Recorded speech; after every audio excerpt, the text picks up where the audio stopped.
Good morning, our future leaders. My name is Wang Bo. I'm a professor at the School of International Relations of the University of International Business and Economics, which is based in Beijing, China. Energy and environmental politics is one of my research interests. I'm very privileged to be invited to talk about climate change for your mock COP26 event. My topic is achieving climate justice with innovating approaches. Ever since climate change came to be a matter of political concern, questions of justice have been at the forefront of debate.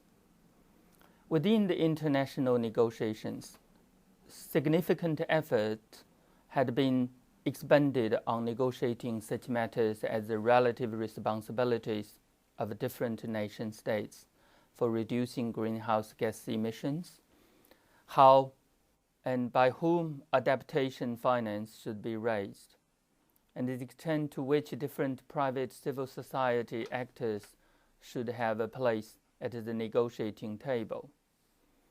Within the national context, questions of justice and climate change have also been very heated. For instance, the debates in America over climate change mitigation policy instruments have been so polarized between the two major political parties. It seems that we could fall into an infinite vicious circle of blaming others and waiting for the boat to sink hopelessly.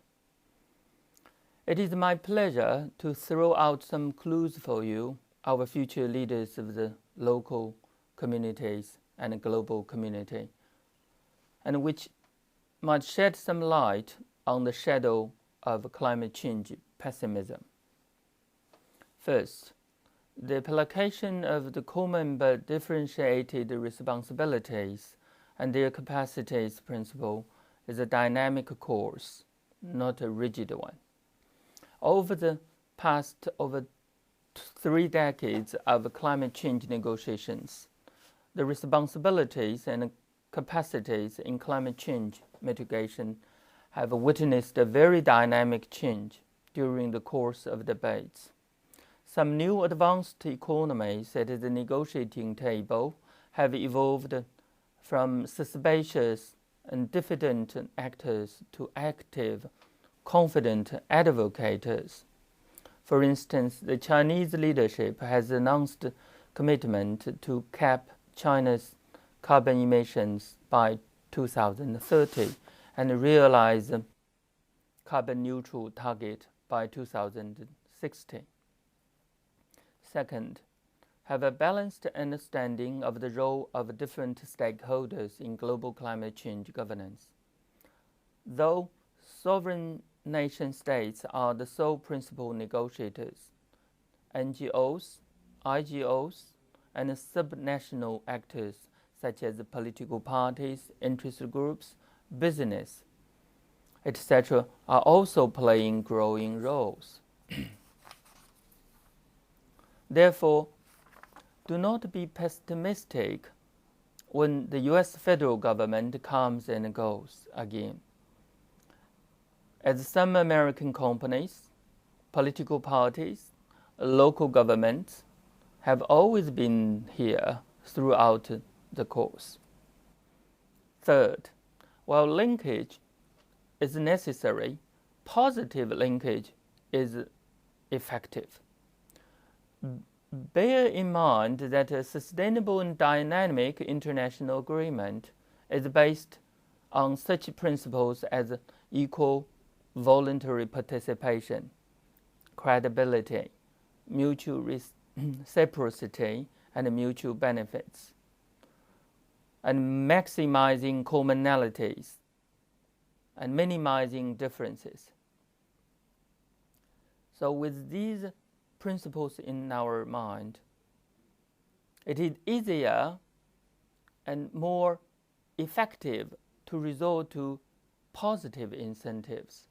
For instance, the clean development mechanism proved to have effectively incentivized Chinese stakeholders to invest in renewable energy programs and build their confidence in environmentally friendly technologies. And also, liberalized trade and investment cross borders in clean and renewable energy technologies has demonstrated amazing achievements in the fast increase of installment and drastic reduction of cost and increasing in efficiency. Most notably, the example is the solar energy sector. While punitive ideas such as carbon tax has been unpopular both within nations and internationally. So therefore, positive linkage can help bring reluctant parties to the table. Number 4, the last one, scientific and technology innovations are the key to sustainable growth of the cake of human welfare, as well as the key to mitigating global warming impacts and adapting to its consequences. So while it is difficult to compromise in human welfare, we have to look for solutions other ways. Inspired by the revolution of science and technology, including our technology breakthroughs in renewable energy, such as solar, over the past several decades, we should be optimistic about our wisdom in overcoming the climate change challenges if we form a consensus on the right direction, allow and incentivize all the stakeholders to seek our common goals. We will eventually be there. Thank you.